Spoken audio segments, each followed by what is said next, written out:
కనకదుర్గమ్మ గుళ్ళో ఒక పంతులు గారు దుర్గాదేవికి సేవలు చేస్తూ ఉండేవాడట. అయితే ఆ పంతులు గారికి 4 కుమార్తెలు ఉన్నారట. గాజుల శెట్టి ఒకరోజు వెళుతూ ఉంటే, మా అమ్మాయిలకి గాజులేసి వెళ్ళువయ్యా అని చెప్పాడట.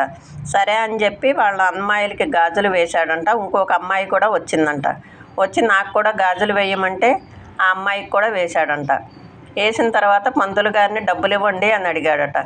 ఎంతయ్యా అంటే 5 అమ్మాయిలకి గాజులు వేశాను అని చెప్పాడట. 5 అమ్మాయిలు ఏంటయ్యా, నాకు 4 అమ్మాయిలే కదా ఉన్నది, 4కి వేయమని చెప్పాను కదా అంటే, కాదండి 5 వచ్చి చేయించుకున్నారు అని చెప్పాడంట. సరే అని 5 డబ్బులు ఇచ్చేసి దుర్గాదేవికి సేవలు చేయటం కోసం గుళ్ళోకి వెళ్ళాడట. అమ్మవారి చేతి నిండా గాజులు ఉన్నాయంట. అమ్మ, నన్ను కనుకరించావా, నా కూతురుగా వచ్చి నువ్వు గాజులు వేసుకున్నావా, గాజులంటే నీకు ఇంత ఇష్టమా అని చెప్పి రోజు గాజులతో పూజలు చేసేవాడట. ఆయన ఎంతో సంతోషంగా ఆమెకు సేవలు చేస్తూ